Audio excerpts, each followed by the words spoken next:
Hello. Being in the water is so nice. Be sure to subscribe to my channel. I've always loved long car rides.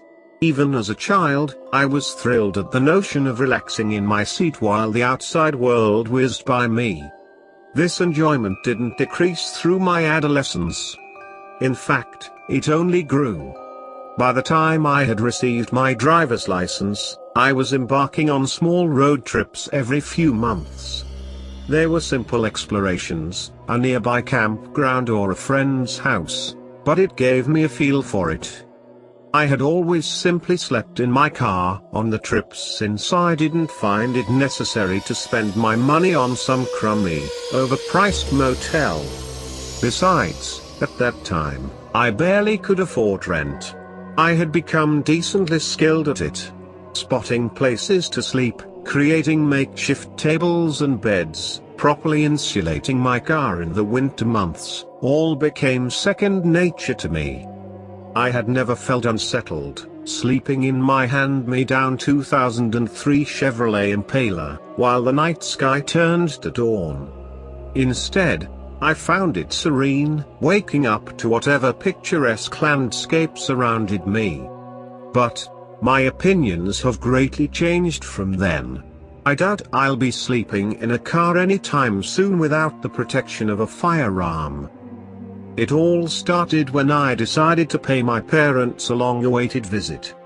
We were very close in my childhood, but we had grown apart when I moved 3 states away for college. I called them and I arranged to see them the following weekend. I received time off my work and began planning my route. I would be traveling from my apartment in Washington to their lovely 3-story house in California. I planned to sleep in my car around the halfway mark and then arrive at their home that afternoon. I packed my things and set off on the road early the next morning. I spent most of that car ride jamming out to my rock collection and investing myself in audiobooks and podcasts.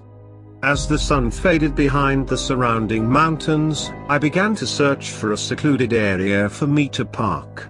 After several minutes of looking, I found it. An old abandoned rest stop surrounded by tall trees and the thick, mossy Oregon foliage. I pulled into the parking lot and stopped my car. I put my back seats down and created a makeshift bed out of my sleeping bag, a few blankets, and several pillows. I quickly fell off into slumber. I awoke at dawn and returned my back seat to its normal state. I got an early start as planned. Besides a little traffic, the rest of that car ride went off without a hitch. That afternoon I arrived at my parents' house, where they were excitedly waiting for me. We spent the weekend catching up, drinking on their deck, and swimming in their luxurious pool. It was quite nice to get to see them again after such a long time away. The whole experience was memorable and wonderful. However, I wouldn't be writing this if that's all that happened. The morning came which I would leave and we said our goodbyes. Navigating out of their city was a bit of a chore, but soon, it was just me and the open road. The night seemed to creep up on me much quicker. Before I could realize, I was surrounded by darkness. The tall, looming trees and thick bushes appeared much more sinister than before. They took on the appearance of thin, crooked arms, reaching out to grab me. I tried to spot a place to park, but this road seemed to go on endlessly. I became a bit unnerved, all alone in the darkness. Sometimes, I swear I saw dark figures in the bushes and hiding behind trees. I chalked this up to my exhaustion and tried to put it out of my mind. I still stayed weary and would glance behind my seat every few minutes. Finally, I spotted an upcoming pull-off, which I gladly took. At this point, I hardly cared where it went, I just wanted to leave that seemingly endless road. It led me to a desolate back road that seemed to have not been inhabited in years. I slowed my car down and parked on the roadside.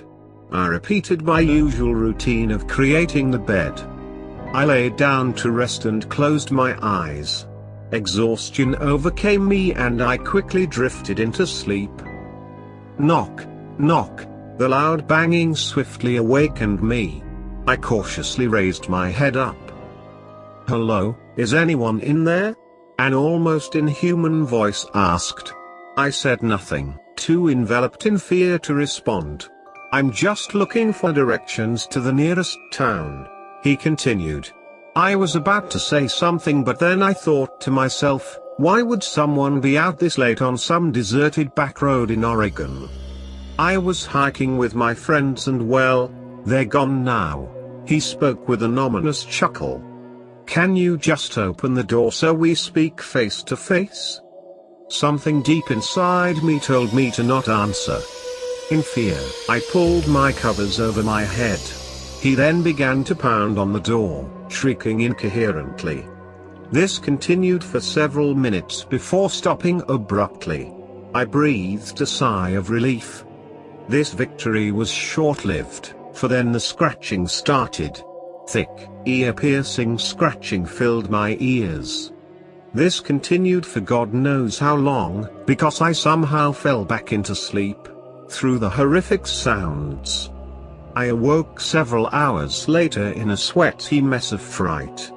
Light rain poured down outside my window. I wasted no time getting back on the road, for I had no intention of sticking around that dreadful place. I got my bearings together and felt relaxed after I had driven hours away. That was until I pulled in a gas station. I stepped onto the pavement and breathed in the fresh air. It was very comforting to have other normal people around me. I was close to accepting the fact that I had likely imagined the events of the previous night. I peered down at my outside car door and froze. There, carved into the metal surface, were several thick, deep gashes. I promptly hurried out of the store and into my car and rode back to my apartment, without stopping. This has been haunting me ever since I arrived back home. Paranoia has taken over me. All my blinds are closed and I have at least one weapon on me at all times. I've researched possible scientific explanations, but this has yielded little result. I'm scared to leave my apartment complex, although I desperately need human interaction. I want to inform the police, but I already know my story would not be believed. Whatever lurks in the back roads of Oregon is still a mystery. I don't know what came to me that night. Neither do I know why it did. All I know for sure is that you should never sleep in your car at night.